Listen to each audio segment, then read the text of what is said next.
बहिणी एक विचारू? कस्तुरीबद्दल काय विचार केलाय तुम्ही? म्हणजे कस्तुरी अजून खूप लहान आहे, भलं मोठं आयुष्य आहे तिच्या समोर. त्यात आता ही बाळाची जबाबदारी. तुम्हाला वाटतंय एकटी हे सगळं निभावून नेऊ शकेल? माहित नाही. म्हणजे माझ्याही मनात ही शंका डोकावते खूप वेळेला. पण आम्ही सगळे आहोत ना, असा विचार करते आणि डोक्यातनं काढून टाकते सगळं.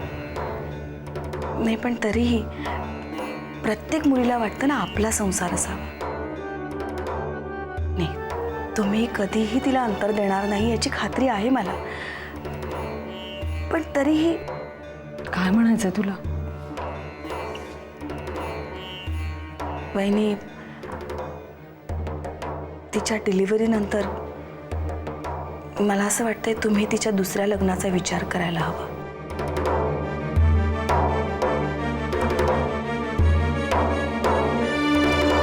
पण ती तयार होईल असं वाटतं तुला? ती तयार नाहीच होणार.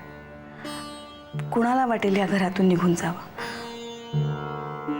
पण तिला तिचं हित कोणीतरी समजावून सांगायला हवंय. तुमची परवानगी असेल ना तर मी वेळ बघून तिच्याशी बोलते ना. नाही, नको, इतक्यात नको. नाही, इतक्यात नाहीच. चिन्मयी, खरं सांगू, तुझं हे बोलणं ऐकून एका गोष्टीचं समाधान वाटलं मला. म्हणजे मीही अगदीच चुकीचा विचार नव्हते करत आतापर्यंत.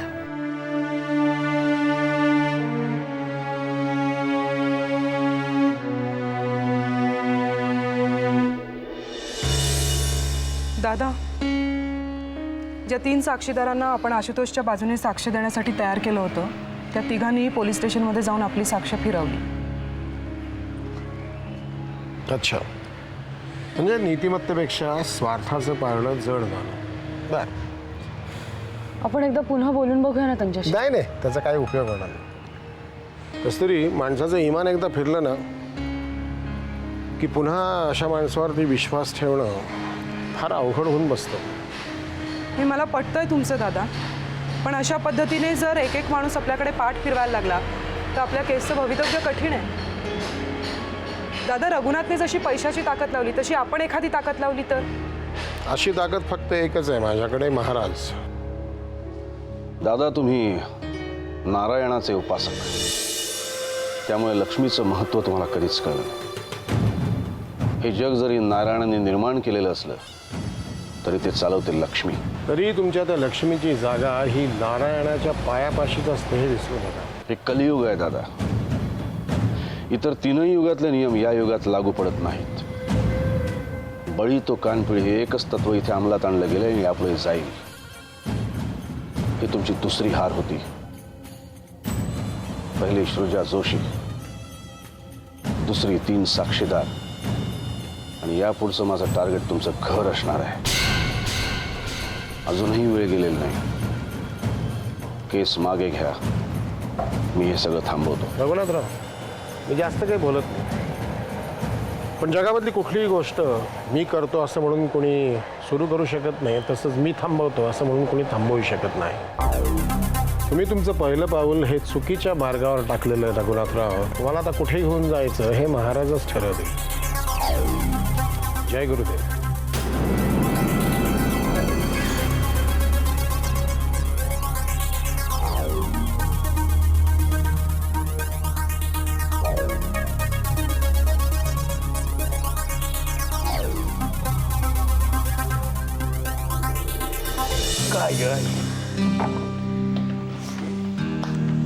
स्वानंदी, जरा पाणी आण बेटा, थंड. हो, आणते मी. नको, तिला आणू दे, मोठी झाली ती आता. कामं करा थोडी. आई ग, थांब, आता लगेच नको उचकूस सगळं. आता कस्तुरी काकू आल्यावर दाखवायला लागणार आहे की नाही? परत पसारा कशाला? ते कस्तुरी कुठे आहे ग? आज खरं तर तिने यायला होतं खरेदीसाठी आपल्याबरोबर. अहो, दादांकडे गेली आहे ना ती. त्या केसच्या संदर्भात बोलायचं होतं त्यांना काहीतरी. सृजा आहे तिच्याबरोबर. बरे हातपाय धुवायचे नाही आहेत, हे सगळं वरती नेऊन ठेवा. आणि चलो.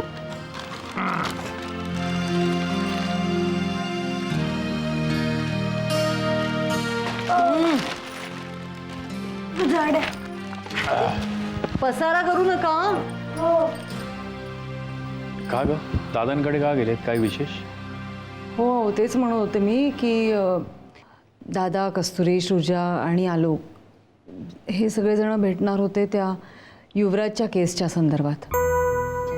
म्हणजे या चौघांनी मिळून 3 साक्षीदार तयार केले होते युवराजच्या विरुद्ध, आणि रघुनाथरावांनी पैशाच्या बळावर त्यांच्या साक्षी फिरवायला लावल्या.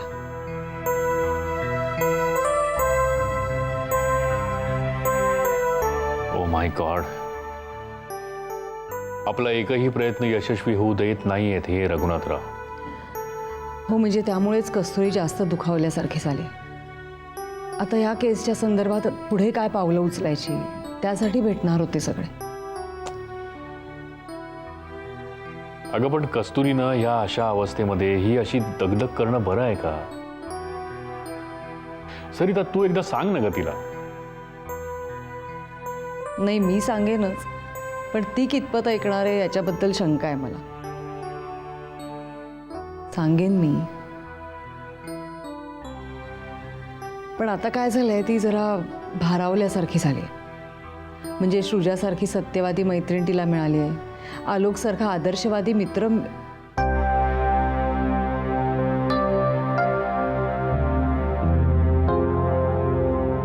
का ग बोलायची का थांबलीस? बोल ना. नाही, काही नाही. मी फोन करून बघते कस्तुरी कुठपर्यंत आली आहे ते.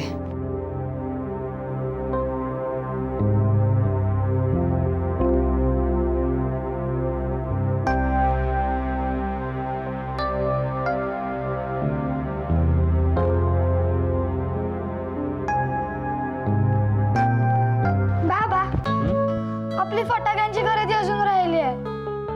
अजून राहिली? हो, अरे बापरे, आता?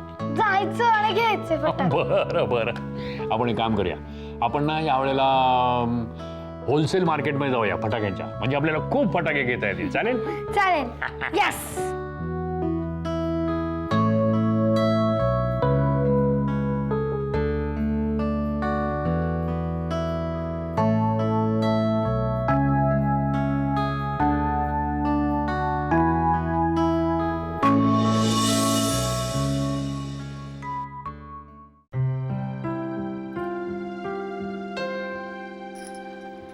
आज तरी नक्की आणा ना दादांना घरी.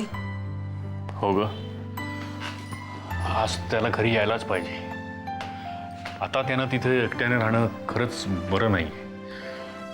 म्हणजे त्याची सगळी भूमिका पटते मला, पण सरिता आता प्रॅक्टिकली शक्य नाही ते. कारण त्या रघुनाथरावांनी एक एक खेळी खेळायला सुरुवात केली. आता त्यांच्यावर भरोसा ठेवण्यात काही अर्थच नाहीये. पण हे सगळं दादांना नका सांगू तुम्ही.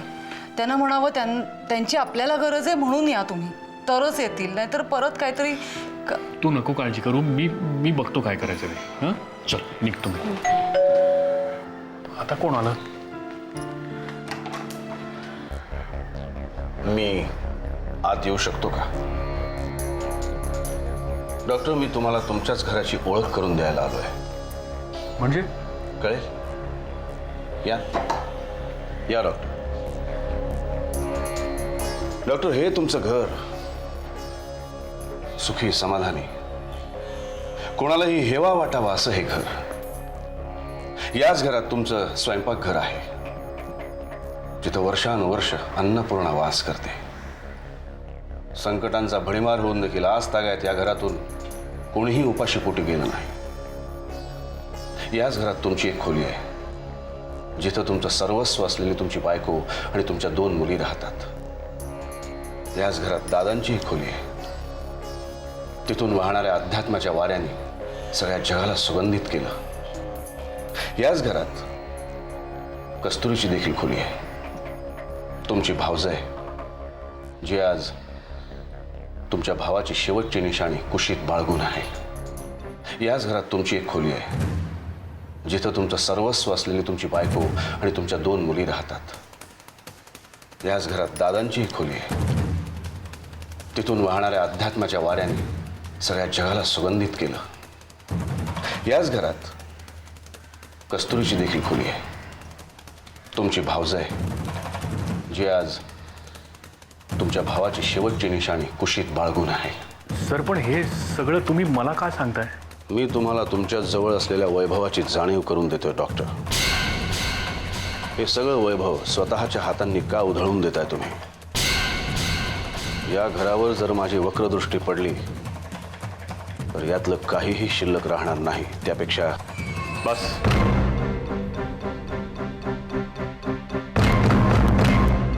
सर हे घर पुन्हा उभारण्यामध्ये तुमचाही हातभार आहे म्हणून मी आतापर्यंत शांत उभा आहे. पण या घराकडे जर वाकड्या नजरेनं पाहाल ना तर मग मी हे सगळं तुम्ही मला करायला भाग पाडताय डॉक्टर. नाही सर, हे सगळं करण्यापासून आम्ही तुम्हाला परावृत्त करतोय. युवराजला पाठीशी घालणं हा अक्षम्य अपराध आहे. डॉक्टर, एक मिनिट. माझं बोलून झालेलं नाही अजून. सर तुमचे उपकार आम्ही कधीही विसरलेले नाही आहोत आणि यापुढेही विसरणार नाही कदाचित. पण उद्या जर तुम्ही या घराची पाळंमुळं खाण्याला लागलात तर मी तसाच हात बांधून उभा राहीन. या गैरसमजामध्ये राहू नका. सर मी तुमच्या समोर कायम हात जोडून उभा राहिलोय आदरानं. मला ते हात सोडायला लावू नका. डॉक्टर, तुम्ही हे बरं करत नाही आहात. सूर्यासारखं धडधडीत उदाहरण समोर असताना देखील. सर आज मी हे बोलतोय यातच काय ते समजून घ्या. तुम्ही या सिस्टीमचं खेळणं बनवून टाकलंय. पण Raghunathrao, please don't forget the system is made by a common man. आणि हा सामान्य माणूस जागा झाला ना तर ही सगळी सिस्टीम उलथवून टाक. हे बघा डॉक्टर, या तुम्ही आता.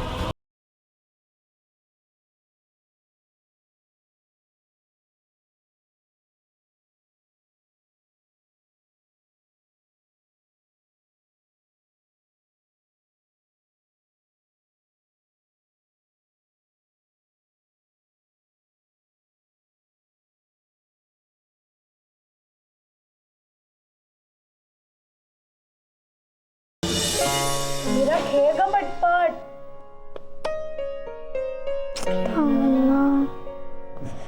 काय सुचतच नाहीये मला. खूप कंटाळा आलाय ग. तर तुला सगळ्याच खेळांचा कसा ग कंटाळा येतो? कंटाळा येतो म्हणजे आता घरी खेळायचं म्हणजे तेच ठरलेले खेळ, बाहेर जायचं तरी तेच ठरलेले खेळ. मला कंटाळा आलाय. आता रोज रोज तुझ्यासाठी नवीन कोणते ग खेळ आणायचे? आपण चिन्मय काकूकडे जाऊया ना. अगं पण रोज रोज तिच्याकडे जाणं थोडीच चांगलं आहे. आणि हे जर आईला कळलं तर आई आपल्याला किती ओरडेल. पण मला आवडतं ना ग बाळांची खेळायला. मी तुला सांगते, काल रात्री माझ्या स्वप्नात आहे ना चिन्मय काकूचं बाळ आलं होतं. मी त्याला आंघोळ घातली, त्याच्यानंतर पावडर टिट्टी लावली, छान छान कपडे घातले. मी त्याचं खूप कौतुक केलं. अगं हे सगळं स्वप्नातच ठीक आहे. आणि हे जे तुला कौतुक वगैरे करायचं आहे ना ते कधी शक्य होईल माहितीये? जेव्हा कस्तुरी काकूचा बाळ येईल तेव्हा. पण त्याला तर अजून खूप वेळ आहे. अगं जास्त वेळ नाही आहे, फक्त 4च महिन्यात. आणि हे 4 महिने हा म्हणता निघून सुद्धा जातील. आणि एकदा का ते बाळ घरात आलं ना की आपण त्याला आपल्या खोलीतच ठेवायचं, त्याच्याशीच खेळायचं. अगं दिवसभर तर शक्य नाहीये, पण त्याच्या भुकेच्या आणि झोपायच्या वेळा सोडल्यावर जो वेळ मिळतो ना तेव्हा तो फक्त आपल्याकडेच असेल. हा समीरा, आपण की नाही आपल्या खोलीतला खण त्याच्यासाठी रिकामा करून ठेवूया, बाळाच्या कपड्यांसाठी आणि त्याच्या खेळण्यांसाठी. चालेल, चल आत्ता तयारीला लागूया. अगं इतकी काय घाई? अजून वेळ आहे भरपूर. माहिती आहे ग, मला झाली आहे घाई. मला जर शक्य असतं ना तर मी काकूला सांगितलं असतं की आत्ताच्या आत्ता मला बाळ आणून दे, मला खेळायचं त्याच्याशी, कंटाळा आलाय.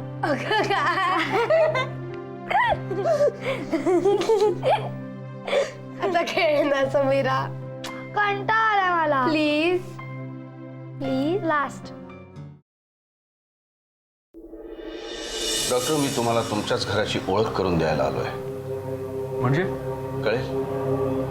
या या डॉक्टर. डॉक्टर, हे तुमचं घर सुखी समाधानी, कोणालाही हेवा वाटावा असं हे घर. याच घरात तुमचं स्वयंपाकघर आहे, जिथं वर्षानुवर्ष अन्नपूर्णा वास करते.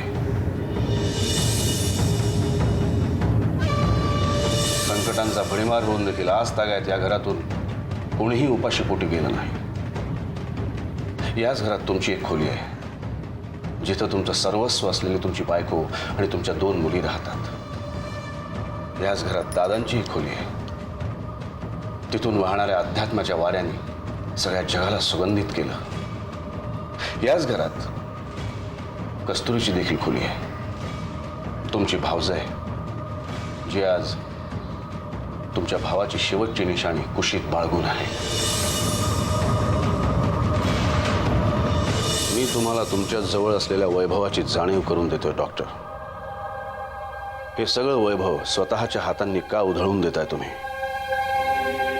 या घरावर जर माझी वक्रदृष्टी पडली तर यातलं काहीही शिल्लक राहणार नाही. त्यापेक्षा बस.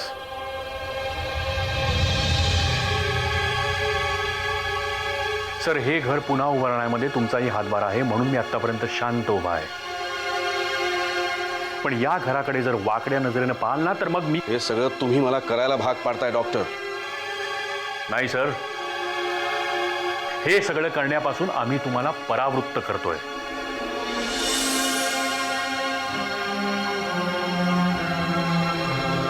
सर, तुमचे उपकार आम्ही कधीही विसरलेले नाही आहोत आणि यापुढेही विसरणार नाही कदाचित. पण उद्या जर तुम्ही या घराची पाळंमुळं खाण्याला लागलात तर मी तसाच हात बांधून उभा राहीन. या गैरसमजामध्ये राहू नका. सर, मी तुमच्या समोर कायम हात जोडून उभा राहिलोय, आदरानं. मला ते हात सोडायला लावू नका. डॉक्टर, तुम्ही हे बरं करत नाही आहात. सूर्यासारखं धडधडीत उदाहरण समोर असताना देखील. सर, आज मी हे बोलतोय यातच काय ते समजून घ्या. तुम्ही या सिस्टीमचं खेळणं बनवून टाकलंय. पण Raghunathrao, please don't forget, the system is made by a common man. आणि हा सामान्य माणूस जागा झाला ना, तर ही सगळी सिस्टीम उलथवून टाक. हे बघा डॉक्टर, या तुम्ही आता.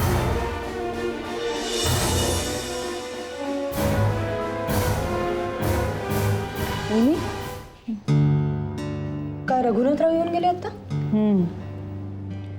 पण तुला कसं कळलं? भाऊजी भेटले आता बाहेर. ते घाईत होते, त्यांनी अर्धवट सांगितलं. म्हणाले बहिणींना विचार. काय झालं? काय होणार? आत्तापर्यंत फोनवर सांगत होते, अप्रत्यक्षरित्या धमकावत होते. आता ते सगळं इथे येऊन बोलून गेले. पण ही शुद्ध दादागिरी आहे बहिणी. मी सृजाला कळवते थांबा. नाही, नको, थांब जरा. दादा एकदा घरात येऊ देत, मग आपण सगळे मिळून ठरवूया काय करायचं ते. वहिनी, पण तोपर्यंत ते आणखी पुढे जातील. आज घरी येऊन धमकावून गेले, उद्या मारामारी करायला कमी करणार नाहीत ते. थांब. सृजाचाच फोन. तिला काही सांगू नकोस. सांगू नकोस तिला. ऐक माझं.